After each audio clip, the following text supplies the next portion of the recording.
हाँ जी दोस्तों, तो जैसा कि हमने कहा था एक क्विकली रिवाइज करेंगे पूरे चैप्टर 2 को, जो कि हमारा कंटेन करेगा सेक्शन नंबर 3 से लेके सेक्शन नंबर 22 तक के सारे प्रोविजंस। इन शॉर्ट ऑब्वियसली बात है 3 से लेके 22 तक में सारे सेक्शंस तो हैं, लेकिन इसमें सेक्शन 11 हमारा जो है वो एग्जिस्ट नहीं करता और उसकी जगह पर हमारे पास सेक्शन नंबर 10 एक एक्स्ट्रा सेक्शन पढ़ने को आएगा जो कि कमर्शियल लॉ बिजनेस की बात करता है। तो अपने सारे सेक्शंस पढ़ लिए हैं, मेरे साथ साथ आप इसको आप बोलते रह सकते हो।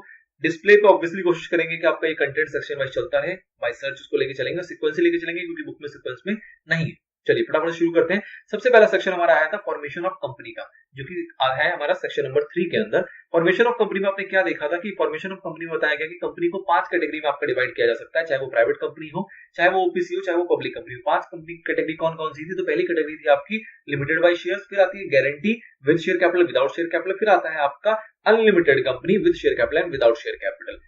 ओवरऑल जो बात करें कि सेक्शन नंबर 3 जो है वो बात करता है बेसिक रिक्वायरमेंट के ऊपर। बेसिक रिक्वायरमेंट में इसने ये बताया आपको कि अगर आपको पब्लिक कंपनी स्टार्ट करनी है तो उसके लिए आपके पास 7 लोग होने चाहिए कम से कम, प्राइवेट कंपनी करनी है तो 2 होने चाहिए, ओपीसी हो तो 1 होना चाहिए। लेकिन ओपीसी के अंदर एडिशनल ये बात भी बताई गई थी कि वहां पे एक नॉमिनी की आवश्यकता भी पड़ती है कि इन केस अगर डेथ या फिर इनकैपेसिटी ऑफ कॉन्ट्रैक्ट हो जाता है एक्चुअल मेंबर को, तो वो जो नॉमिनी होगा उसको उसकी जगह पे रिप्लेस किया जाता है, उसको एक्टिव मेंबर माना जाता है। पर साथ में ये प्रोविजन भी था कि वो जो नॉमिनी बनाया जाएगा उसके लिए उस नॉमिनी का कंसेंट होना जरूरी है और वो नॉमिनी उसको जब चाहे विड्रॉ कर सकता है अपने कंसेंट को, मेंबर भी जब चाहे तो उसको चेंज कर सकता है और ये जो चेंजेस होते हैं ये अल्टरेशन ऑफ एमओए नहीं माने जाते। इसके बाद ये सेक्शन नंबर 3 बेसिकली आपका पूरा डील कर रहा था।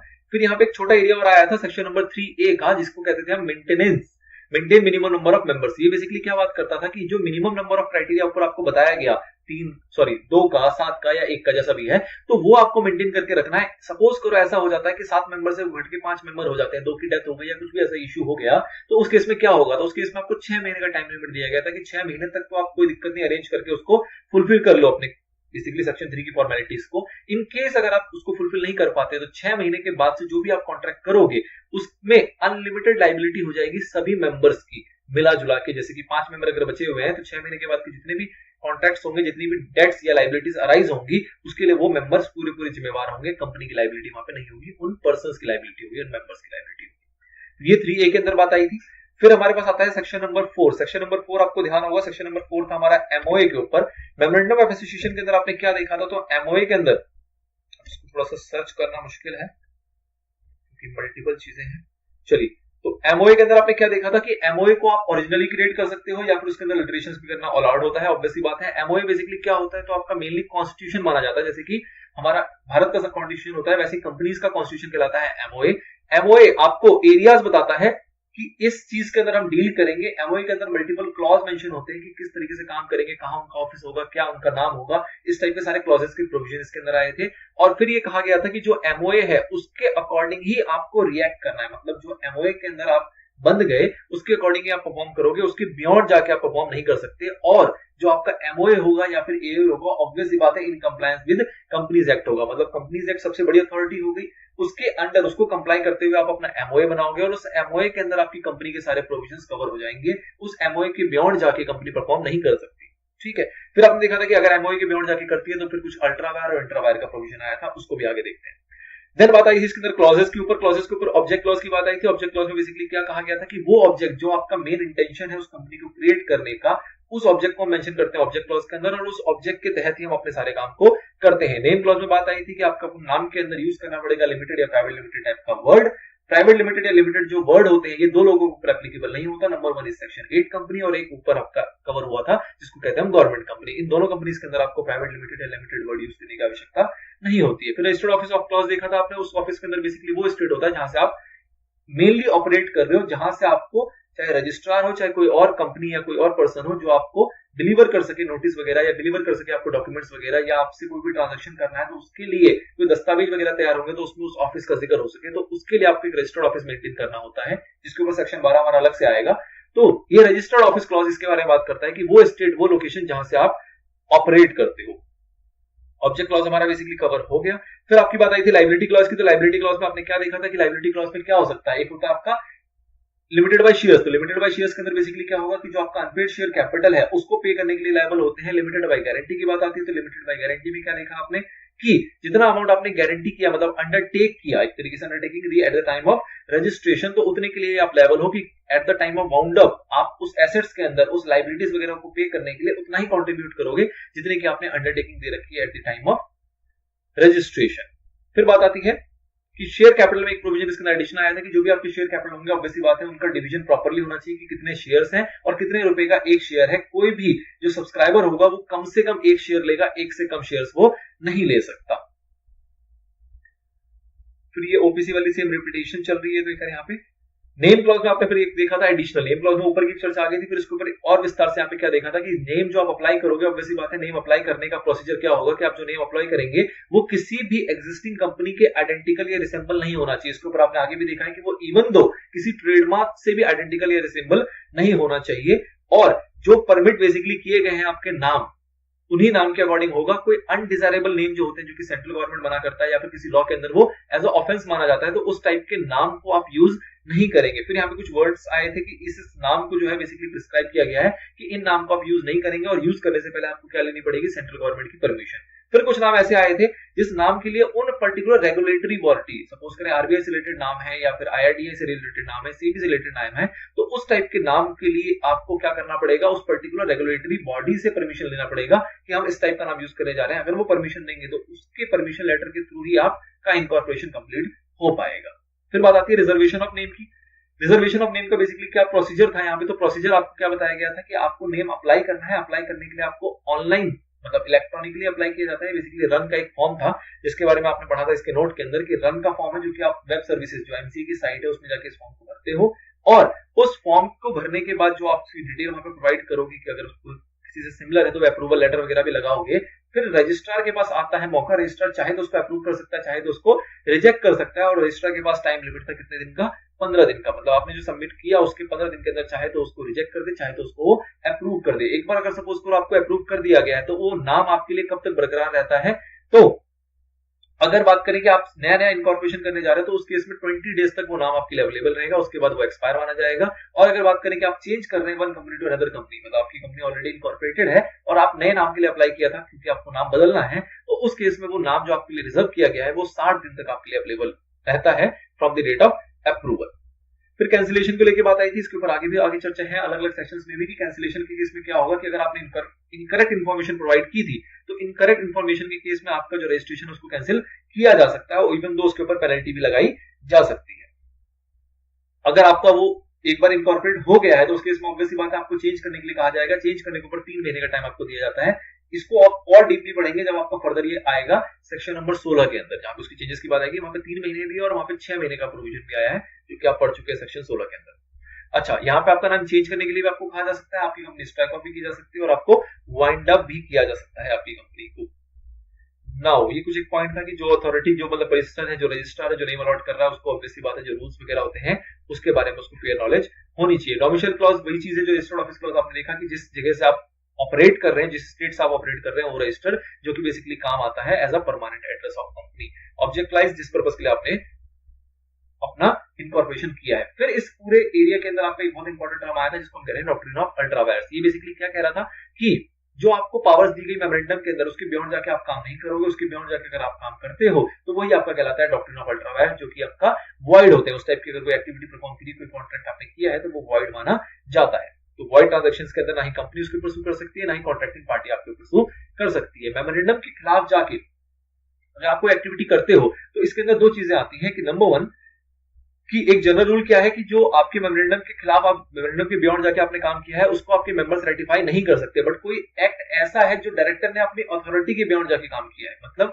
कि डायरेक्टर की कुछ अथॉरिटी थी, डायरेक्टर को कहा गया था कि भैया तुम ये काम कर सकते हो, उसके बियॉन्ड जाके उसने काम कर लिया, लेकिन जो उसने बियॉन्ड जाके काम किया है वो वाला काम आपके मेमोरेंडम के अंदर कहीं ना कहीं कवर होता है, किसी और डायरेक्टर के अंदर कवर होता है, किसी और व्यक्ति के अंदर कवर होता है, बट वो मेमोरेंडम के अंदर कवर होता है। तो वो कहलाते हैं हमारे इंट्रावायर्स। वैसे ट्रांजैक्शंस को, वैसी एक्टिविटीज को चाहे तो मेंबर रेटिफाई कर सकते हैं। रेटिफाई मतलब उसको सही करार दे सकती है मेंबर्स, बट एक बार अगर मेमोरेंडम के बियॉन्ड चला गया तो उसको कोई भी सही करार नहीं दे सकता।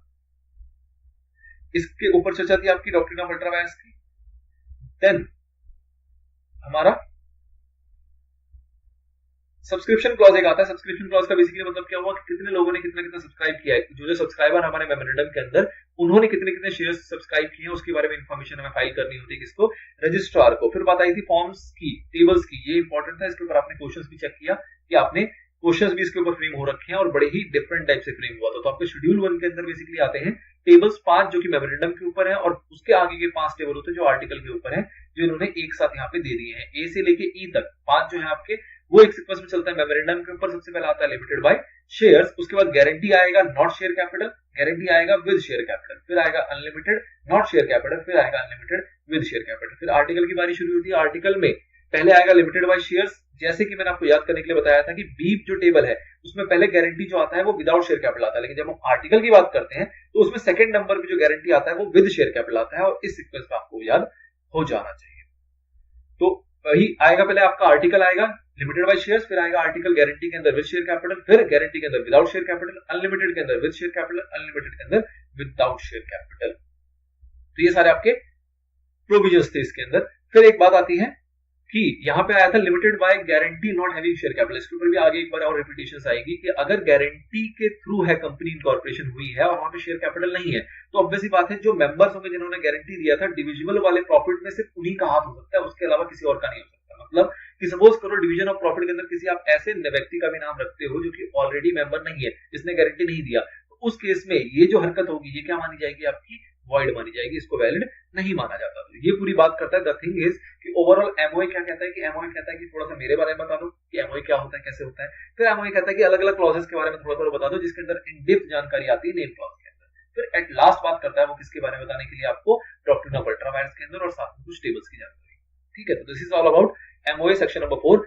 अगला आता है आपका सेक्शन नंबर 5 जो की बात करता है आर्टिकल ऑफ एसोसिएशन के अंदर। बहुत छोटा सा एरिया है कि आर्टिकल ऑफ एसोसिएशन क्या होता है। तो इंटरनली मैनेजमेंट के जो रूल्स एंड रेगुलेशंस बनते हैं उसको कहते हैं आर्टिकल ऑफ एसोसिएशन, जिसको कि ओरिजिनली फ्रेम किया जाता है at the time of incorporation और फ्यूचर में उसके अंदर अल्टरेशन करना भी पॉसिबल होता है। बेसिकली इसके अंदर वो सारी बातें लिखी होती है कि किस तरीके से हमारा मैनेजमेंट रेगुलेशंस होगा, किस तरीके से मैनेजमेंट रेगुलेट करेगा। इसके अंदर कुछ और मैटर्स भी इंक्लूड कर सकते हैं जो कि हमारे एडिशनल मैटर्स कहलाते हैं, जो कि प्रिस्क्राइब नहीं किए गए हैं, बट हम चाहें कि हमारे मैनेजमेंट को अच्छे से वर्क करने के लिए वो चाहिए तो उस टाइप के मैटर्स भी हम डाल सकते हैं। बेसिक थिंग इज कि जनरल रूल्स है, जनरल रूल्स है, तो हम किस तरीके से अपने मैनेजमेंट को ऑपरेट करना चाहते हैं, किस तरीके से हम अपनी कंपनी को रन करना चाहते हैं, उसके लिए हम कुछ भी टाइप के रूल्स वगैरह उसके अंदर फ्रेम कर सकते हैं। बहुत इंपॉर्टेंट एरिया आता है इंट्रेंचमेंट का, जिसके ऊपर आपका सवाल भी था। इंट्रेंचमेंट का बेसिकली मतलब क्या है कि किसी भी अल्टरेशन को करने के लिए हमें स्पेशल रेजोल्यूशन चाहिए होता है, लेकिन हम चाहते हैं कि उसको और कठोर बनाना है, तो उसके अंदर हम कुछ ऐसा प्रोविजन इंसर्ट कर सकते हैं कि इस चीज की अमेंडमेंट के लिए आपको अप्रूवल चाहिए सपोज 90%, 95%।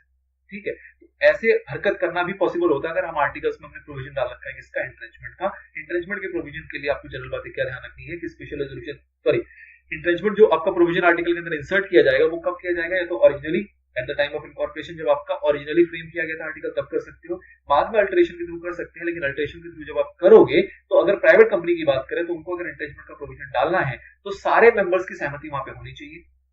नंबर 2, अगर पब्लिक कंपनी को इंट्रेंशन का प्रोविजन डालना है बाद में आफ्टर इनकॉर्पोरेशन तो उस केस में उनको स्पेशल रेजोल्यूशन चाहिए वहां पे उस प्रोविजन को इंसर्ट करने के लिए, और वो जो प्रोविजन आप इंसर्ट करोगे ऑब्वियसली बात है उसकी नोटिस किसको दोगे, रजिस्ट्रार तक भी पहुंचाओगे। तो ये इंट्रेंचमेंट आर्टिकल के अंदर इकलौता बहुत इंपॉर्टेंट हमारा एरिया है। नाउ इसको टेबलर बताया गया है, इसके एग्जांपल थे कुछ यहाँ पे। देन फॉर्म्स एंड आर्टिकल्स की बात आती है, ये आप पहले पढ़ चुके हैं। मॉडल आर्टिकल्स का बेसिकली मतलब वही था कि कुछ मॉडल्स जो आपके एक्ट प्रिस्क्राइब करता है कि इस टाइप के आप आर्टिकल्स को फॉलो कर सकते हो। फिर इसके अंदर मोस्ट इंपॉर्टेंट एरिया आता है डॉक्ट्रिन ऑफ इंडोर मैनेजमेंट का। इंडोर मैनेजमेंट का बेसिकली मतलब क्या होता है कि जो आउटसाइडर्स होते हैं उनको प्रोटेक्ट करने के लिए डॉक्ट्रिन है, जो कि ये कहता है कि जो इंटरनल मैटर्स हैं कंपनी के उससे बाहर वाले को कोई फर्क नहीं पड़ता। वो ये प्रिज्यूम करके चलता है कि जो इंटरनल मैटर्स हैं वो सारे प्रॉपर्ली ऑपरेट हो रहे हैं, उसके अंदर कोई भी दिक्कत नहीं आ रही है, और वो इसको फॉर ग्रांटेड लेके चलता है, उसकी कोई लायबिलिटी नहीं है। लेकिन इसको लेके कुछ एक्सेप्शंस था। एक्सेप्शंस ये था कि अगर उसको लगता है कि नॉलेज है उसको इरेगुलरिटी की या कहीं से भी कुछ सस्पिशंस है और वो उस पे नेग्लिजेंस दिखाता है तो उस केस में उसके ऊपर डॉक्ट्रिन नहीं लगेगा, मतलब नॉलेज इरेगुलरिटी पे नहीं लगेगा। अगर उसको कुछ सस्पिशंस था, उसको कोई लूपहोल्स थे, कुछ जानकारी ऐसी मिली थी या शक था और उसने थोड़ी सी भी एफर्ट्स नहीं किया उसको जानने के लिए, तो उस केस में भी नहीं मिलेगा। और तीसरा आता है आपका फ्रॉड, कि फ्रॉड के केस में नहीं मिलेगा। इसी के साथ साथ एक टर्म यहाँ पे और यूज किया था जिसको हम कहते हैं डॉक्ट्रिन ऑफ कंस्ट्रक्टिव नोटिस। ये बेसिकली जस्ट अपोजिट होता है इंडोर मैनेजमेंट के। इंडोर मैनेजमेंट जो है वो है प्रोटेक्ट करने के लिए आउटसाइडर को अगेंस्ट दी कंपनी, ताकि अगर कंपनी कोई मिस एक्टिविटीज कर रही हो और उसके बारे में उसको नॉलेज नहीं हो तो कल को वो उसके लिए रिस्पॉन्सिबल नहीं होगा। लेकिन कंस्ट्रक्टिव नोटिस बेसिकली ये कहता है कि भैया कुछ जानकारी ऐसी होती है जो कि पब्लिक डॉक्यूमेंट्स है, जो कि आप आराम से एक्सेस कर सकते थे, तो उसकी नॉलेज भी अगर आपको नहीं थी, अगर उसकी वाले में भी आपको नॉलेज नहीं थी और आपने हमसे कोई कॉन्ट्रैक्ट कर लिया, कल को आप कहते हो कि हमने बताया नहीं, तो हम बताने के लिए उसके लिए रिस्पॉन्सिबल नहीं है। क्यों? क्योंकि ये पब्लिक डॉक्यूमेंट है, इसके बारे में आपको जानकारी होनी चाहिए थी, ऐसा हम एज्यूम करके चलते हैं। ठीक है, तो ये बात करता है doctrine of constructive notice which is just opposite to doctrine of indoor management. ठीक है, तो बेसिकली ये कंपनी के प्रोडक्शन के लिए होता है कंस्ट्रक्टिव नोटिस। तो ये सेक्शन 4 आपका बताता है यहाँ पे। इसके बाद आपने देखा था, सॉरी सेक्शन 5, इसके बाद आया था आपका सेक्शन नंबर 6। सेक्शन नंबर 6 बात करता है act to override memorandum articles ETC. Basically इसके अंदर क्या बातें थी कि जो भी आपको का मेमोरेंडम होगा, आर्टिकल होगा, वो आपके एक्ट के बियॉन्ड नहीं जा सकता, मतलब विद इन एक्ट ही रहेगा। ऑब्वियस सी बात है, मेमोरेंडम आर्टिकल या फिर कोई भी डॉक्यूमेंट्स, आप कोई रेजोल्यूशन वगैरह होंगे, वो सारे जो होंगे वो एज पर एक्ट होने चाहिए, कंपनीज एक्ट होने चाहिए, उसके बियॉन्ड, उसके प्रोविजंस के खिलाफ नहीं होने चाहिए। अगर उसके खिलाफ कुछ होते हैं तो ऑब्वियस सी बात है वो वाइड माना जाएगा। लेकिन इसमें एक टर्म था बहुत इंपॉर्टेंट, सेव एज अदरवाइज। इसके ऊपर भी आपका एक सवाल फ्रेम हुआ एट द एंड। वो क्या था कि सेक्शन नंबर 47 जो है वो ये कहता है कि भैया जो वोटिंग पावर्स होंगी मेंबर्स की, वो सेक्शन 47 के अकॉर्डिंग होगी and as well as per article होगा। मतलब आर्टिकल जो डिसाइड करेगा उसके अकॉर्डिंग ही वोटिंग पावर डिसाइड की जाएगी। तो मतलब बेसिकली क्या हुआ कि एक्ट ने खुद, सेक्शन 47 ने परमिशन दे दी किसको, हमारे आर्टिकल को, कि आर्टिकल चाहे तो उसको और स्ट्रॉन्ग बना सकता है, उसको कैसे भी प्लस माइनस कर सकता है। तो ऐसी टाइप की अगर कोई चीज होती है तो उस केस में माना जाएगा कि आर्टिकल जो है वो सुपीरियर हो गया। तो मतलब इसलिए सेव एज अदरवाइज है कि अगर एक्ट में ही कहीं ऐसा लिखा हुआ है कि इस पर्टिकुलर आर्टिकल के अंदर चाहे तो ऐसा लिख के इस तरीके से एक्टिविटी की जा सकती है, तो उस केस में उस एक्ट ने ही उसको पावरफुल बना दिया, तो उस अकॉर्डिंग वो सुपीरियर वहां पे माना जाएगा। एंड बाकी सभी जगहों पे हमारा एक्ट सुपीरियर होता है। तो ये आपकी थी चर्चा यहाँ पे सेक्शन 6 तक। फिर सेक्शन 7 आपका आया था इनकॉर्पोरेशन ऑफ कंपनी। अब हमने देखा फॉर्मेशन। फॉर्मेशन में क्या थे, बेसिक रिक्वायरमेंट। इनकॉर्पोरेशन में बेसिकली क्या है, प्रोसीजर्स, कि किस तरीके से हमारी कंपनी इनकॉर्पोरेट की जा सकती है। तो इसके अंदर स्टेप्स की बात आई थी कि क्या स्टेप्स होने चाहिए आपकी कंपनी इनकॉर्पोरेट करने के लिए। तो सबसे पहले आप नाम रिजर्वेशन करोगे, नाम रिजर्वेशन करने के बाद आप एमओए वगैरह को ड्राफ्ट करोगे, साइन करोगे और सबमिट करोगे आरओसी को। इसके साथ कुछ एडिशनल चीजें और भी थी, क्या कि जो भी पर्सन को हम डायरेक्टर बना रहे हैं उसका एक कंसेंट लेटर लेंगे to act as a director, की वो डायरेक्टर बनने में उसको कोई दिक्कत नहीं है, वो राजी है, इसका एक कंसेंट लेटर होना चाहिए। उसके बाद कुछ स्टैट्यूटरी डिक्लेरेशंस होते हैं कि उन्होंने कोई भी गलत काम नहीं कर रखी, कोई भी नॉन फाइलिंग नहीं कर रखी, कोई भी उसके ऊपर अपराध वगैरह के आरोप वगैरह नहीं है पेंडिंग। इस टाइप की चीज के ऊपर एक डिक्लेरेशन भी आती है। ऑब्वियसली बात, आप फीस पे करोगे, स्टैंप ड्यूटी पे करोगे, उसके बाद आरओसी के पास सारे डॉक्यूमेंट जाएंगे, वो उनको सभी से अच्छे से वेरीफाई करेगा और उसको लगेगा कि ये सारे एज पर एक्ट हैं, तो आपको सर्टिफिकेट ऑफ इनकॉर्पोरेशन इशू कर देगा। आपको डिक्लेरेशन भी एक फाइल करनी होती है अबाउट रजिस्टर्ड ऑफिस। ये आप सेक्शन 12 में भी देखेंगे कि इनकेस अगर आपने कॉरेस्पॉन्डेंस एड्रेस के थ्रू अपना रजिस्ट्रेशन हासिल किया है, तो उसके बाद आप कमेंसमेंट करने से ऊपर 10A के अंदर इसकी क्लैरिफिकेशन है, कमेंसमेंट करने से पहले आपको रजिस्टर्ड ऑफिस की डिक्लेरेशन जो होगी वो भी फाइल करनी है रजिस्ट्रार को, कि भैया रजिस्टर्ड ऑफिस हमारा ये है और हम बिजनेस कमेंस करने जा रहे हैं, और वो सर्टिफाई होने के बाद ही आप बिजनेस कमेंस कर सकते हैं। तो न्यू रिक्वायरमेंट बेसिकली वही है 10A के अंदर, इसको हम सेपरेट डिस्कस कर लेंगे। Filing of document with registrar, तो इसके अंदर क्या क्या डॉक्यूमेंट आप फाइल करते हो, तो ये पूरी लिस्ट है। मेमोरेंडम जाएगा, आर्टिकल जाएगा, डिक्लेरेशन जो आपका पर्सन एंगेज हुआ वो जाता है। ऑब्वियसली बात है, जो डिक्लेरेशन जाएगी इसमें क्या होगा, जो फॉर्मेशन में लोग एंगेज हैं ये इसको सर्टिफाई करते हैं। सर्टिफाई करने के लिए कौन कौन लोग आते हैं आपके, एडवोकेट, सीए, सीएस, सीएमए, इसके अंदर जो इन प्रैक्टिस होंगे वो एम्पावर्ड है इस काम को करने के लिए।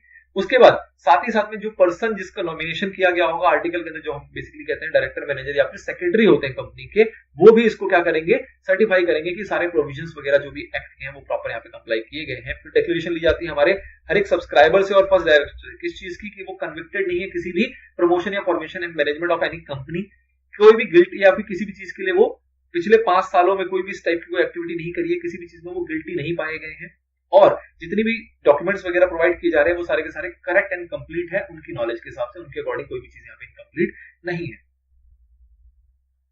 फिर बात आती है उनके पर्टिकुलर्स की, उनकी पर्सनल पर्टिकुलर्स की। तो पर्सनल पर्टिकुलर्स में बेसिकली क्या होगा, जितने भी सब्सक्राइबर है उसका नाम, सरनेम, नेशनैलिटी और जो भी उनकी प्रूफ ऑफ आइडेंटिटी होगी वो साथ में हमें फाइल करनी होती है रजिस्ट्रार को, कि ये लोग सब्सक्राइबर है, इनका नाम ये है, सरनेम ये है, नेशनैलिटी ये है और ये इनका प्रूफ ऑफ आइडेंटिटी है। बात करते हैं अगर हम फर्स्ट डायरेक्टर की, फर्स्ट डायरेक्टर में भी सारे सेम चलेंगे, सारी इंफॉर्मेशन सब्सक्राइबर की देनी होगी। अलॉन्ग विद दैट हमें एक और इंफॉर्मेशन देनी होती है जिसको हम बोलते हैं डिन, डायरेक्टर आइडेंटिफिकेशन नंबर, वो आपको और प्रोवाइड करना होता है। साथ में आपको मतलब जो भी आपके फर्स्ट डायरेक्टर है उसको एक डिक्लेरेशन और देनी होती है, क्या कि उसका इंटरेस्ट नहीं है किसी और कंपनीज में, अगर है तो उसका भी वो कंसेंट लेटर बना के देगा कि वो और किस किस फॉर्म में इंटरेस्टेड है, मतलब किस किस में उसकी डायरेक्टरशिप चल रही है या किस किस में वो सब्सक्राइबर है वगैरह वगैरह, मतलब किस किस कंपनीज या फॉर्म में उसकी इन्वॉल्वमेंट है, उसका भी एक डिक्लेरेशन यहाँ पे फाइल होता है कि कहाँ कहाँ पे उसका इंटरेस्ट एग्जिस्ट करता है at the time of registration. Registrar सारी चीजों को चेक करेगा और उसके बेसिस पे आपको क्या इशू कर देगा, सर्टिफिकेट ऑफ इनकॉर्पोरेशन। उसके अंदर मौजूद होता है एक सिन नंबर, जिसको बोलते हैं कॉर्पोरेट आइडेंटिटी नंबर, जो बेसिकली डिस्टिंक्ट नंबर होता है, जो उस कंपनी की अपनी एक पहचान बताता है। जितने भी आपने डॉक्यूमेंट्स वगैरह फाइल किए हैं, जो भी इंफॉर्मेशन वगैरह प्रोवाइड की है, वो सारे के सारे आप मेंटेन करके रखोगे। कब तक? जब तक आपका फॉर्म डिसॉल्व नहीं हो जाता। अगर आपने कोई भी इनकरेक्ट इंफॉर्मेशन दी है तो उसके ऊपर आप लायबल होगे। अगर आपको नॉलेज थी इनकरेक्ट इंफॉर्मेशन की, तब भी आपने प्रोवाइड की है, तो ऑब्वियसली बात है आपके पास सेक्शन 447 का फ्रॉड का प्रोविजन यहाँ पे आपके ऊपर लग जाता है।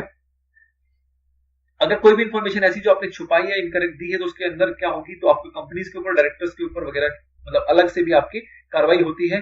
जो ट्राइब्यूनल है वो क्या कर सकता है, आपके नाम को चेंज करने की आपको अनुमति, मतलब आपको ऑर्डर दे सकता है कि आप अपने नाम को चेंज करो, आपकी जो लाइबिलिटीज है उसको अनलिमिटेड करा सकता है, आपकी कंपनी को बंद कर सकता है, आपके नाम को रिमूव कर सकता है। इस टाइप के सारे पावर्स होते हैं किसके पास, ट्राइब्यूनल के पास। ऑब्वियसली बात है सारी एक्टिविटी को करने से पहले वो आपको देगा क्या, अपॉर्चुनिटी ऑफ बीइंग हर्ड। उसके बाद एक चर्चा आई थी स्पाइस की, एक सिंप्लीफाइड बेसिकली प्रोफार्मा है, ताकि जिसके थ्रू आप कंपनी कॉर्पोरेट कर सके, जिसके अंदर मल्टीपल फॉर्मेलिटीज नहीं करनी होती, एक सिंगल फॉर्म भरते हैं और उसके थ्रू आपको नाम भी मिल जाता है, डेम भी मिल जाता है और कंपनी भी कॉर्पोरेट हो जाती है। फिर बात आई थी इनकॉर्पोरेशन ऑफ ओपीसी की। ओपीसी के अंदर आपने क्या देखा कि ओपीसी के अंदर थोड़ी सी रिक्वायरमेंट चेंज हो जाती है। किस बारे में लेके कि यहाँ पे एक नॉमिनी का प्रोविजन आता है कि इंडिकेट करेंगे नॉमिनी। नॉमिनी के बारे में आपको सारा कुछ वैसे डिस्कस कर दिया है, तो मैं इसको रिपीट नहीं कर रहा हूँ। फिर यहाँ पे कुछ एक एडिशनल चीज आई थी कि जो नॉमिनी या फिर जो मेंबर होगा वो ऑब्वियसली बात है नेचुरल पर्सन होना चाहिए, इंडियन सिटीजन होना चाहिए और रेजिडेंट इन इंडिया होना चाहिए। रेजिडेंट होने के लिए दिन चाहिए आपको 182 डेज या उससे ज्यादा। कोई भी पर्सन ऐसा है जो कि ऑलरेडी किसी कंपनी में मेंबर है या किसी कंपनी में नॉमिनी है, तो वो ओपीसी दूसरी ओपीसी स्टार्ट नहीं कर सकता। मतलब ओपीसी के अंदर जो मेंबर होगा वो एक ही कंपनी में हो सकता है और किसी कंपनी में नहीं हो सकता। जो नॉमिनी होगा वो एक ही कंपनी में हो सकता है, किसी और कंपनी में नहीं हो सकता। जो माइनर है वो मेंबर हमारे नहीं बन सकते। जो हमारी ओपीसी होती है उसको सेक्शन 8 कंपनी में हम कन्वर्ट नहीं कर सकते, लेकिन उसको प्राइवेट या पब्लिक के अंदर कन्वर्ट किया जा सकता है सब्जेक्ट टू सर्टेन प्रोविजंस। जो एक रेस्ट्रिक्शन होती है हमारे ओपीसी के अंदर, वो सबसे बड़ी यही होती है कि वो एनबीएफसी की ट्रांजैक्शंस मतलब नॉन बैंकिंग फाइनेंशियल इन्वेस्टमेंट्स वगैरह नहीं कर सकते। ओपीसी को जब कन्वर्ट करेंगे तो ऑब्वियसली बात है उसके कितने साल पूरे हो जाने चाहिए, मिनिमम 2 इयर्स उनकी कंप्लीट हो जाने चाहिए। लेकिन अगर सपोज करो उनकी कैपिटल जो है वो बियॉन्ड 50 लाख है और उनका टर्नओवर जो है वो बियॉन्ड 2 करोड़ से, तो उस केस में 2 साल पूरा होने की कोई आवश्यकता नहीं होती। 2 साल से पहले भी वो कन्वर्ट कर सकते हैं in case their capital exceed 50 lakh rupees and their turnover exceed 2 crore rupees. This is all about section number 7। Now आया था आपका सेक्शन नंबर 8, जिसमें बात आ रही थी फॉर्मेशन ऑफ चैरिटेबल ऑब्जेक्ट्स की। इसके अंदर बेसिकली क्या था कि चैरिटेबल ऑब्जेक्ट्स के लिए उसको प्रमोट करने के लिए आप कंपनी इनकॉर्पोरेट करते हो। इसका मेन पर्पस क्या होता है कि आप ऑब्जेक्ट चैरिटेबल ऑब्जेक्ट को प्रमोट करोगे, प्रॉफिट अगर होगा तो उसको उसी ऑब्जेक्ट को प्रमोट करने में लगाओगे और डिविडेंड वगैरह डिस्ट्रीब्यूट नहीं करोगे। ये बेसिकली समराइज था सेक्शन 8 का। फिर बात आती है कि सेंट्रल गवर्नमेंट यहाँ पे आपको लाइसेंस दे सकता है अगर उसको ये लगता है कि हाँ भैया आप इसी एक्टिविटी के तहत सारी चीजें सारे प्रोविजन को फॉलो करते हुए काम कर रहे हो। अगर आपको लाइसेंस मिल जाएगा तो उस केस में आपको नाम के अंदर प्राइवेट लिमिटेड लगाने की आवश्यकता नहीं होती है। उसके बाद बात प्रिविलेज को लेके आई थी, तो प्रिविलेज ऑब्वियसली बात है लिमिटेड कंपनी के सारे प्रिविलेज फॉलो करोगे। आप अल्टरेशन अगर करना चाहते हो मेमोरेंडम या आर्टिकल के अंदर तो वो नहीं कर सकते अनलेस अदरवाइज कि आपके पास अप्रूवल हो किसका, सेंट्रल गवर्नमेंट का। मतलब सेक्शन 8 कंपनी को अगर कुछ भी अल्टरेशन या कोई भी चेंजेस करनी है इसके अंदर मेमोरेंडम या आर्टिकल के अंदर, तो उसको पहले क्या करना पड़ेगा, पहले उसको अप्रूवल लेनी पड़ेगी किससे, सेंट्रल गवर्नमेंट से। उसके बाद बात आती है कि अगर वो कन्वर्ट करना चाहती है सपोज करो अपनी कंपनी को, तो कन्वर्जन भी क्या है, तरीके का अल्टरेशन ही है। तो अल्टरेशन जब उसको कन्वर्जन करना होगा तो उसके अंदर भी आपको क्या करने पड़ेंगे, कंप्लाई करने की पड़ेंगे प्रोविजंस। प्रोविजन कंप्लाई करने का मतलब क्या हुआ कि जब आप नाम को कन्वर्ट करोगे तो अल्टरेशन होगा किसका, एमओई के अंदर। अल्टरेशन होगा एमओई के अंदर, तो आपको क्या चाहिए, पहले सेंट्रल गवर्नमेंट की अप्रूवल। तो कहीं ना कहीं घूम फिर के आ गया कि अगर आपको कंपनी को कन्वर्ट भी करना है तो उस केस में आपको क्या चाहिए, सेंट्रल गवर्नमेंट की अप्रूवल चाहिए, नंबर 1। नंबर 2, आपको स्पेशल रेजोल्यूशन पास करना होगा और उसकी फिर फाइलिंग करोगे किसको, रजिस्ट्रार को।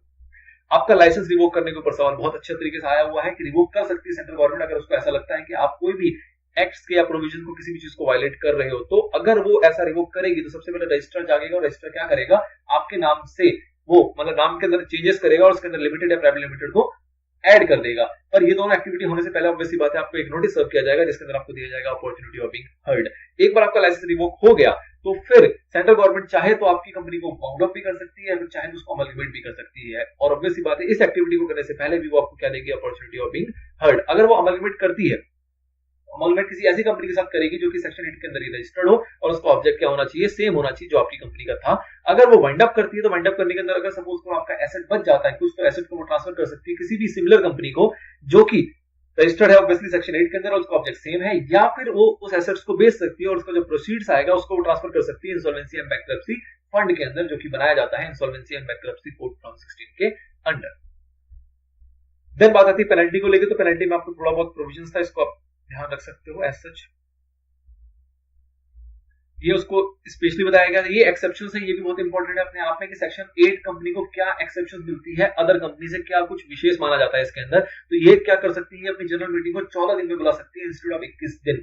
इंपॉर्टेंट सवाल है, आपको क्वेश्चन आंसर में भी ये पूछा गया था। नंबर 2 आता है कि जो मिनिमम नंबर ऑफ डायरेक्टर्स की रिक्वायरमेंट होती है इनके ऊपर अप्लाई नहीं होती, मतलब मिनिमम इतने डायरेक्टर चाहिए, इतने डायरेक्टर चाहिए, इतने डायरेक्टर चाहिए, ऐसा कोई प्रोविजन इनके ऊपर नहीं लगता। और उसके बाद आती है 2 कमेटी के ऊपर कि इनको ये वो कमेटी बनाने की आवश्यकता नहीं है, जिसमें हम कहते हैं NRC nomination and nomination committee, और दूसरा आता है आपका शेयर होल्डर्स रिलेशनशिप कमेटी। तो ये टाइप की 2 कमेटी है, ये दोनों बनाने की आवश्यकता नहीं होती। तो ये 3 एक्सेप्शन है बेसिकली, ये उसको समराइज किया गया था, ऐसा जिसमें डील करने की जरूरत नहीं है। अगला आता है आपका section number 9, effect of registration. Registration हो गया तो उससे क्या होगा, तो बेसिकली रजिस्ट्रेशन होने के बाद आपने क्या देखा था कि जो भी फीचर्स होते हैं सारे आपके कंपनी के, वो सारे आपको मिल जाएंगे। नथिंग इज लिमिटेड लायबिलिटी हो जाएगी आपकी, परपेचुअल सक्सेशन हो जाएगा, आप कंपनी के बिहाफ पे प्रॉपर्टी वगैरह परचेज कर सकते हो, कोई आपको सू कर सकता है, आप कंपनी के नाम से किसी को सू कर सकते हो, इस टाइप की सारी फैसिलिटीज आपको यहाँ पे मिल जाती हैं। जो भी आपके मेंबर्स होते हैं वो सारे के सारे बॉडी कॉर्पोरेट माने जाएंगे उस दिन से जिस दिन से आपका रजिस्ट्रेशन हो गया, जो भी उसके कंपनी के मेंबर्स होंगे। तो ये सिंपल एक सेक्शन था, nothing that much important.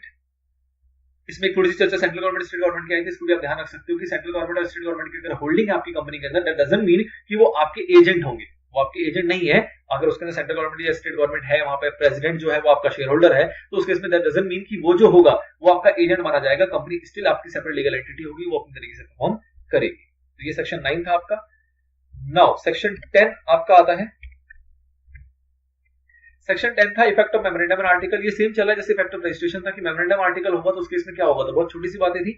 2 area में खबर हो गया था कि बेसिकली कंपनी जो है वो लायबल होगी किसके लिए, मेंबर के लिए। मेंबर जो होगा वो लायबल होगा किसके लिए, कंपनी के लिए। और जो मेंबर्स होंगे वो आपस में लायबल नहीं होंगे किसी भी एक्टिविटी के लिए। मतलब कहीं ना कहीं एक तरीके से एग्रीमेंट बन गया मेंबर्स का और किसका, कंपनी का।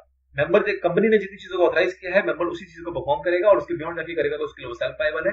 उतनी चीजों को परफॉर्म करता है तो ऑब्वियसली बात है उसके अंदर अगर कोई कॉन्ट्रडिक्शन होती है तो उसके लिए ऑलरेडी कंपनी ही लायबल होगी। तो दोनों का आपस में एक तरीके से क्या बन गया, रिलेशन यहाँ पे स्टैब्लिश हो गया है। फिर दूसरा पॉइंट में यहाँ पे कहता था क्या कि जो भी मेंबर्स से पैसा रिकवर करना है वो कंपनी उस तरीके से रिकवर कर सकती है जैसे वो किसी से डेट रिकवर कर रही है। तो अगर कोई अरियर वगैरह है यहाँ पे तो उसको आराम से वो रिकवर किया जा सकता है कंपनी के द्वारा, उसके अंदर कोई दिक्कत नहीं है। फिर अगला पॉइंट आया था आपका 10A। 10A बात कर रहा है कमेंसमेंट ऑफ बिजनेस की। Again a very important section.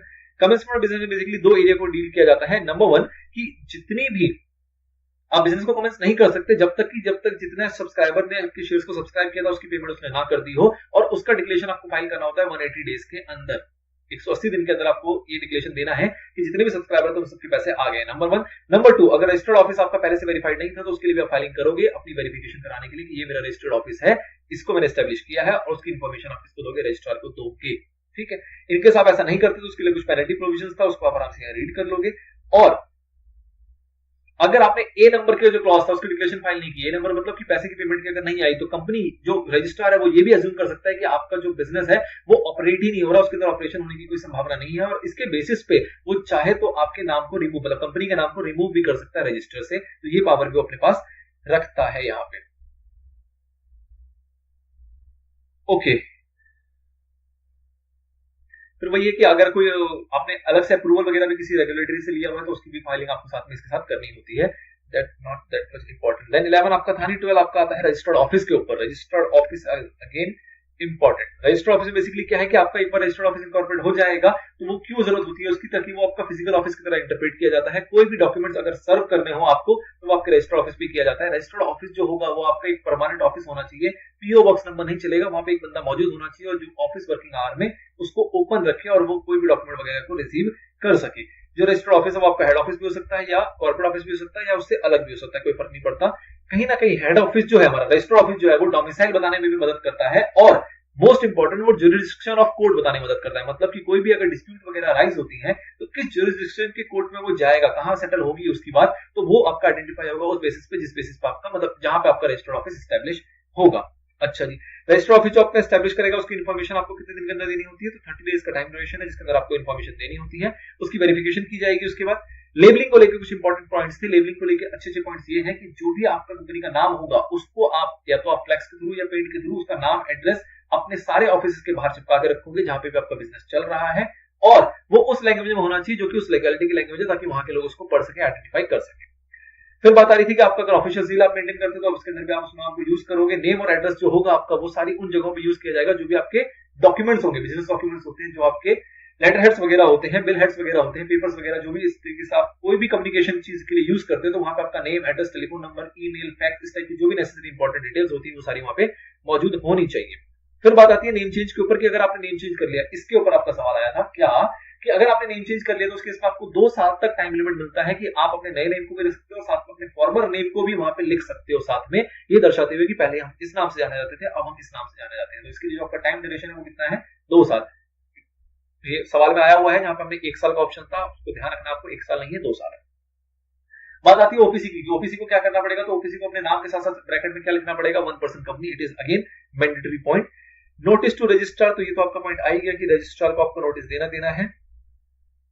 अगर आप चेंजेस वगैरह करते हो तो वो कर सकते हैं, पर उसके लिए आपकी मतलब रेजोल्यूशन पास करनी है, उसको लेकर अलग से आपका प्रोविजन निकल के आता है, जो प्रोविजन को हम यहाँ पे डील करेंगे इस पैराग्राफ के थ्रू। क्या कहा गया था इसके अंदर कि अगर आप विद इन सिटी करते हो, मतलब गली मोहल्ला आपने बदला है, तो उसके इसमें आप सिर्फ बोर्ड रेजोल्यूशन पास करो और नोटिस दे दो रजिस्ट्रार को, 30 दिन के अंदर कोई दिक्कत नहीं है। दूसरा, आप स्टेट के अंदर पास मतलब शिफ्ट कर रहे हो, लेकिन एक सिटी से दूसरी सिटी में गए और आपका रजिस्ट्रार चेंज नहीं हुआ, रजिस्ट्रार अगर चेंज नहीं हुआ तो स्पेशल रेजोल्यूशन और नोटिस दो आरओसी को बात खत्म हो जाती है। लेकिन सपोज पर आपका रजिस्ट्रार चेंज हो जाता है तो सेकंड हायर अथॉरिटी कौन आ जाएगी रजिस्ट्रार के बाद, आपका रीजनल डायरेक्टर आ जाता है। तो उसके इसमें आपको क्या करना पड़ेगा, स्पेशल रेजोल्यूशन तो फाइल करना ही करना है, परमिशन लेनी पड़ेगी रीजनल डायरेक्टर से इस चेंज के लिए, और उसके बाद यहाँ पे आप एप्लीकेशन दोगे रीजनल डायरेक्टर को, 30 दिन का आपको टाइम मिलेगा। 30 दिन का रीजनल डायरेक्टर आपको आपकी एप्लीकेशन पर परमिशन भी दे सकता है, रिजेक्ट भी कर सकता है। उसके बाद 60 दिन के अंदर आप फाइलिंग करोगे रजिस्ट्रार को विद दैट परमिशन लेटर, और फिर रजिस्ट्रार उसको अप्रूव करेगा, 30 दिन के अंदर आपको वो सर्टिफाई कर देगा। सर्टिफिकेशन होना जरूरी है क्योंकि वो एक कंक्लूसिव एविडेंस होता है कि ये चेंज हुआ था और वो वैलिड था। बात करते हैं एक स्टेट से दूसरे स्टेट में अगर आपको जाना है तो उसके इसमें क्या प्रोविजन है, तो बेसिकली वो प्रोविजन जो है वो सेक्शन 12 डील नहीं करता, वो डील होता है हमारा सेक्शन नंबर 13 में अल्टरेशन ऑफ एमओए के अंदर। ठीक है, वो क्या बेसिकली कहता है कि स्पेशल रेजोल्यूशन फाइन करना है और उसके इसमें आपका अप्रूवल चाहिए किससे, सेंट्रल गवर्नमेंट से। सेंट्रल गवर्नमेंट आपका अप्रूवल देगा 60 दिन के अंदर, सब्जेक्ट टू सर्टेन प्रोविजन, जो कि हम 13वें सेक्शन में भी देख लेंगे। देन आप फाइल करोगे रजिस्ट्रार को, रजिस्ट्रार आपको 30 दिन के अंदर सर्टिफाई करके देगा। ऑब्वियस सी बात है, यहाँ पे आपको नया सर्टिफिकेट इन्फॉर्मेशन मिलता है उस नए वाले स्टेट से जहां पे आप गए हो, और जो इसकी फाइलिंग आपको करनी होती है डॉक्यूमेंट्स की, वो आप दोनों स्टेट में करोगे, पुराने स्टेट में भी और नए स्टेट में भी, जो कि सेक्शन 13 आपको अलग से बताएगा। फिर डिफॉल्ट करते हैं तो उसके लिए कुछ प्रोविजंस हैं जो डिफॉल्ट के बारे में। नाउ अगला आता है हमारा सेक्शन नंबर 13 के ऊपर काफी सारे सवाल थे, तो ये काफी सारी जगहों से रिलेट कर रहा है। चलिए 13 आपका आता है अल्टरेशन ऑफ मेमोरेंडम के ऊपर। ये बहुत इंपॉर्टेंट सेक्शन है, कई सवाल इसके ऊपर आपके आए। अल्टरेशन ऑफ मेमोरेंडम में बेसिकली क्या बात करेगा, तो अल्टरेशन आप किन चीजों में कर सकते हो, तो आप 4 क्लॉजेस के अंदर अल्टरेशन कर सकते हो। तो मैं इसको यहां से ना दिखाते हुए आपको सीधा सीधा इसका रिवीजन एरिया दिखाता हूं। 4 क्लॉजेस में अल्टरेशन किस क्लॉजेस के अंदर हो सकता है, तो नंबर 1 था आपका नेम क्लॉज, उसके बाद आता है ऑब्जेक्ट क्लॉज, उसके बाद आता है आपका लायबिलिटी क्लॉज, और लास्ट आता है आपका डोमिसाइल क्लॉज। हर किसी के अंदर अमेंडमेंट करने के लिए आपको अलग अलग प्रोविजंस बताए गए थे कि किस किस तरीके से आप प्रोविजन फॉलो करेंगे। सबसे पहले अगर मैं बात करूं नेम क्लॉज की, तो नेम क्लॉज को आप आराम से अल्टर कर सकते हो, पर उसके लिए आपको क्या फॉलो करना है, आपको स्पेशल रेजोल्यूशन देना है।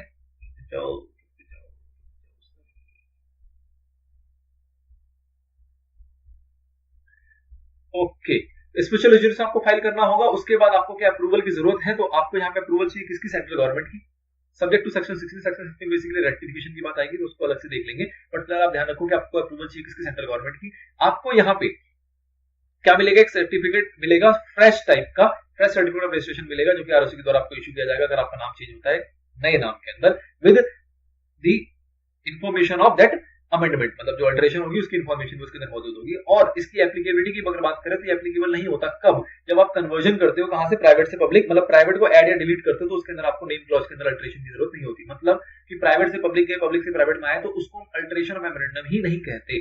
ठीक है, अगली बात आती है डोमिसाइल क्लॉज की। डोमिसाइल क्लॉज का मतलब क्या हुआ कि आप अपने एड्रेस को चेंज करना चाह रहे हो, तो एड्रेस की पॉइंट आपके सेक्शन 12 में कवर हो गई थी। बस यहाँ पे क्या आएगा कि जब आप स्टेट चेंज करोगे, स्टेट चेंज करेंगे तो उसके अंदर सेंट्रल गवर्नमेंट को आपको एप्लीकेशन देना पड़ेगा। सेंट्रल गवर्नमेंट 60 दिन लेगा और 60 दिन के अंदर वो इसके ऊपर डिसीजन लेगा कि उसको आपको ये अप्रूवल देना है या नहीं देना। लेकिन साथ साथ वो क्या सेटिस्फाई करेगा कि वो ये देखेगा कि सारे क्रेडिटर्स या फिर जो भी आपके पर्सन है ऑथराइज वहां पे, या फिर जो भी मेंबर्स है, वो उनका कंसेंट है कि नहीं इस चेंज के लिए, ये जो चेंज होने जा रहा है इसमें उनका कंसेंट है कि नहीं, नंबर 1। नंबर 2 कि आपकी जो भी डेट से ऑब्लिगेशन है उसके लिए आपने सफिशिएंट प्रोविजंस एंड सिक्योरिटीज वगैरह मेंटेन करके रखे हैं नहीं रखे। अगर ये सारी चीजें मौजूद हैं तभी जाके वो आपको अप्रूवल देगा। अप्रूवल वो आपको देगा, फिर आप उसको फाइल करोगे रजिस्ट्रार को, रजिस्ट्रार 30 दिन में आपको सर्टिफाई करके दे देगा कि वो अमेंडमेंट आपका सक्सेसफुल हो गया।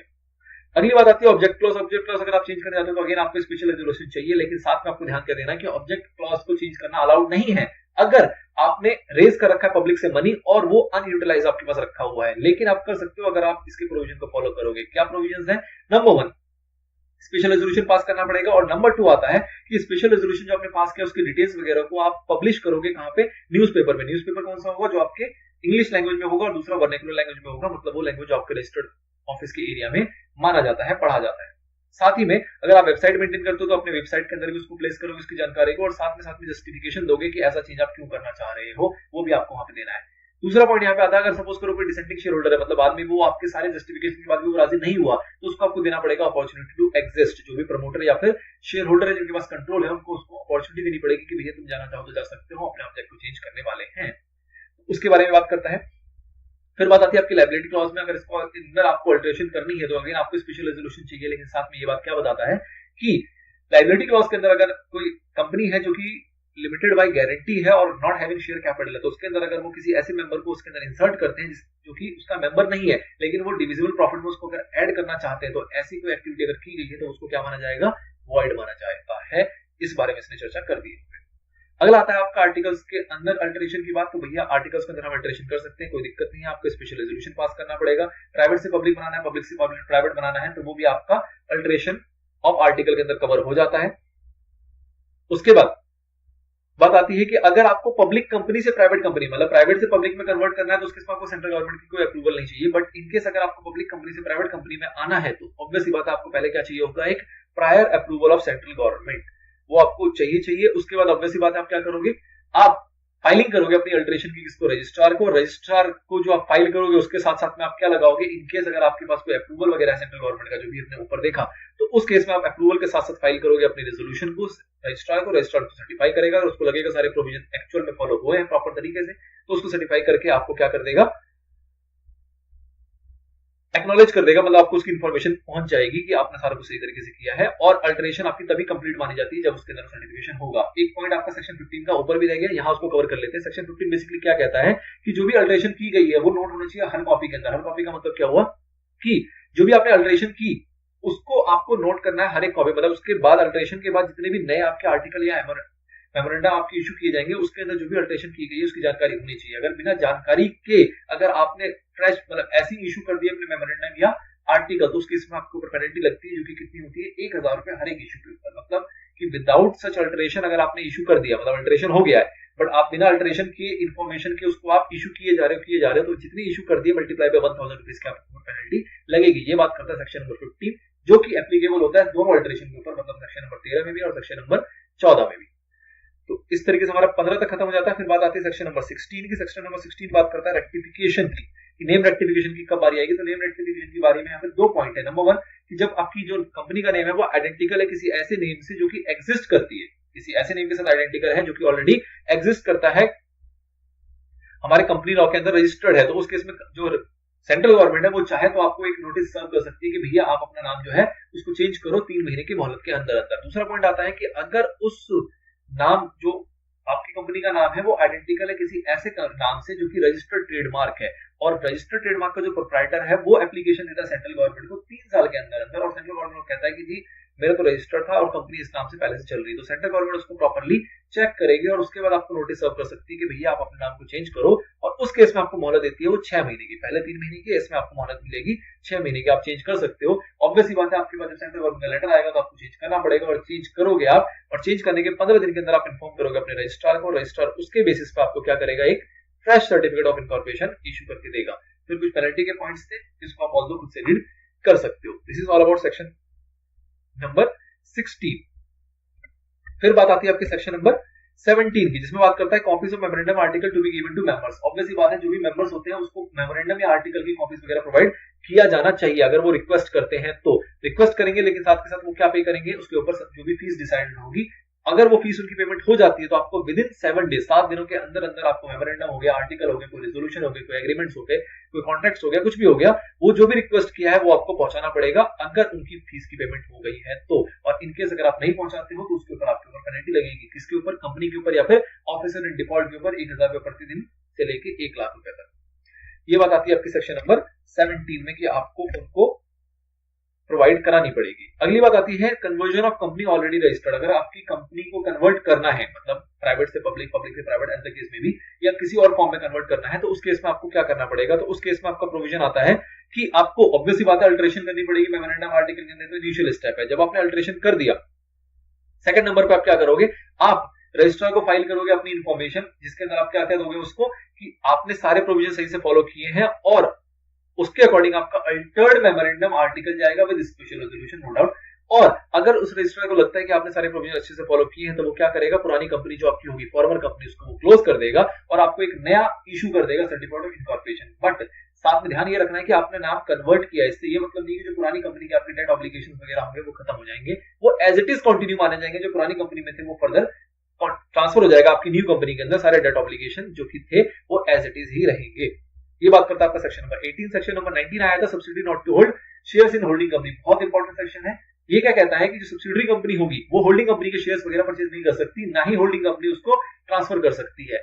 अगर करती है ऐसा तो वो वाइड माना जाता है, लेकिन इसकी कुछ एक्सेप्शंस थी। क्या कि 3 केसेस में ऐसा पॉसिबल है कि सब्सिडरी कंपनी होल्ड करके रख सकती है होल्डिंग कंपनी के शेयर्स। 3 केसेस कौन कौन से थे? In case of legal representative, in case of trustee, और इन केस ऑफ कि सब्सिडरी कंपनी ने पहले से होल्ड कर रखा है, जब वो सब्सिडरी नहीं बनी थी तब से वो उसकी शेयर होल्डर है, तो उस केस में भी होल्ड करके रख सकती है, उसको कंटिन्यू कर सकती है। ऑब्वियसली बात है, उसको इंक्रीज नहीं करेगी। ठीक है, फिर बात आती है कि ए और बी, मतलब लीगल रिप्रेजेंटेटिव और ट्रस्टी के केस में जो कंपनी है जिसने होल्ड कर रखा है उसको वोटिंग राइट भी मिलेगा, लेकिन सी वाले पॉइंट में वोटिंग राइट का आपको पावर नहीं दिया जाता। ओके, तो ये बात थी आपकी इसके अंदर। फिर आपके बाद आता है सेक्शन नंबर 20, जो की बात करता है service of document. Service of document का मतलब क्या है कि डॉक्यूमेंट सर्व करना पड़ेगा कंपनी को। 3 प्राणी यहाँ पे आए थे कि किसी और कंपनी को सर्व करना है, मेंबर को सर्व करना है, रजिस्ट्रार को सर्व करना है। तो इसको 2 पार्ट में क्लासिफाई किया। अगर हम कंपनी में सर्व करेंगे तो उस कंपनी के रजिस्टर ऑफिस में सर्व करना पड़ेगा। By way of what? Registered post, speed post, courier service, leaving eight there register office, मतलब उनके रजिस्टर ऑफिस में छोड़ के आ सकते हैं, या फिर किसी भी इलेक्ट्रॉनिक या अदर मोड के थ्रू। फिर यहाँ पे बताया गया कि सिक्योरिटी अगर हेल्ड इन डिपॉजिटरी है, तो उस केस में अगर आपको डॉक्यूमेंट रिकॉर्ड्स वगैरह अगर सर्व किए जाएंगे तो ऑब्वियसली बात है वो इलेक्ट्रॉनिक मोड या फिर किसी और मोड पे किए जाएंगे। द थिंग इज कि पोस्ट या रजिस्टर्ड या स्पीड या फिर कुरियर वगैरह की सर्विस के थ्रू आपको डिलीवर नहीं किया जाएगा। फिर इसके बाद बात आती है कि अगर हम सर्व कर रहे हैं डॉक्यूमेंट किसको, रजिस्ट्रार को या मेंबर को, तो उस केस में हम क्या क्या हमारे पास ऑप्शंस आते हैं। तो हम पोस्ट कर सकते हैं, रजिस्टर्ड पोस्ट कर सकते हैं, स्पीड पोस्ट कर सकते हैं, कुरियर कर सकते हैं, डिलीवर कर सकते हैं उनके एड्रेस पे जाके, या फिर कोई और इलेक्ट्रॉनिक मोड, या फिर any other mode as may be prescribed. कहीं ना कहीं सारे सेम पॉइंट है, बट यहाँ पे एक पोस्ट का पॉइंट एक एक्स्ट्रा आ जाता है फर्स्ट नंबर। फिर बात आती है कि जो हमारे मेंबर है वो चाहे तो किसी पर्टिकुलर मोड पे भी हमसे मंगा सकते हैं, उनका पूरा पूरा हक है, बशर्ते उन्होंने फीस अगर पे की होगी तो आपको उनको वो सर्व करना पड़ेगा। जो भी मोड वो चाहते हैं उसी मोड में उनको आपको डॉक्यूमेंट सर्व करने पड़ेंगे। फिर एक्सप्लेनेशन आया कि भैया कुरियर का मतलब क्या है। तो कुरियर का मतलब वो होता है जो एजेंसी या पर्सन डिलीवर करती है और साथ में आपको प्रूफ भी देती है कि हाँ भैया हमने डिलीवर कर दिया। फिर बात आती है निधि कंपनी को लेकर कुछ एक्सेप्शंस थी। क्या एक्सेप्शंस थी कि निधि कंपनी में कहा गया कि छोटे लोगों को आपको सर्व करने की जरूरत नहीं है। छोटे लोग में कौन आ गया कि कहा गया कि जिसके पास 1000 रुपए की फेस वैल्यू या फिर 1% ऑफ टोटल शेयर कैपिटल है या उससे ज्यादा है, उन लोगों को तो हम सर्व करेंगे, बाकी लोगों को सर्व करने की जरूरत नहीं है। बाकी लोगों को अगर कोई इन्फॉर्मेशन वगैरह देनी है तो उसको हम पब्लिक नोटिस दे देंगे, कहाँ पे, न्यूज़पेपर के अंदर, और साथ ही अपने ऑफिस के नोटिस बोर्ड में भी उसको चिपका देंगे, तो वो हमारा सफिशिएंट माना जाएगा। जो इन क्राइटेरिया को क्रॉस करते होंगे उन लोगों को ये सर्व किया जाएगा। ये एक्सेप्शन बेसिकली आता है निधि कंपनी के केस में। इलेक्ट्रॉनिक ट्रांसमिशन का मतलब यहाँ पे आया कि इलेक्ट्रॉनिक ट्रांसमिशन का मतलब बेसिकली क्या होता है, जहाँ पे आप रिकॉर्ड वगैरह को रख सकते हो, स्टोर कर सकते हो, फ्यूचर में उसको यूज कर सकते हो, रिट्रीवल वगैरह की पॉसिबिलिटी वहाँ पे होती है।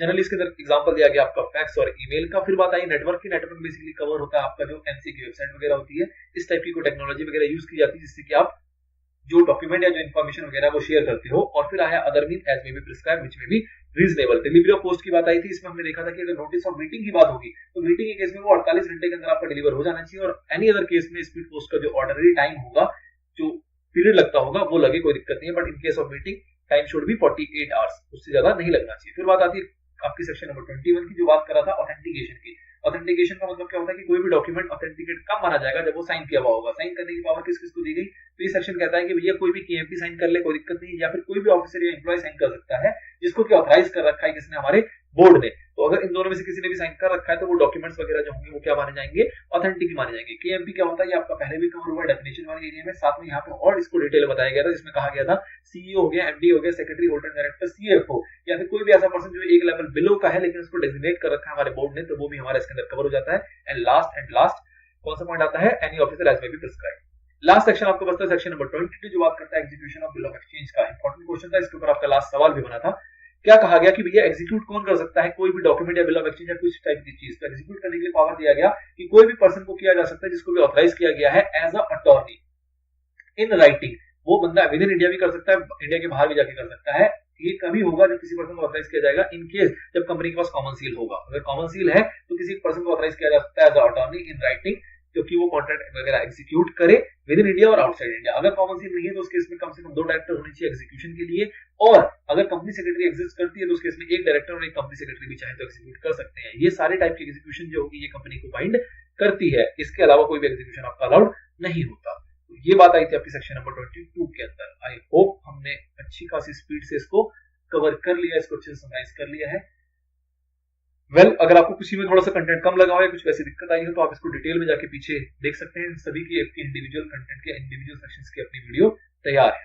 चलिए जी, तो अब हमारा कह सकते हैं हमारा चैप्टर 2 कंप्लीटली रैप हुआ, including revision, including question answer, including MCQs, including each and every content.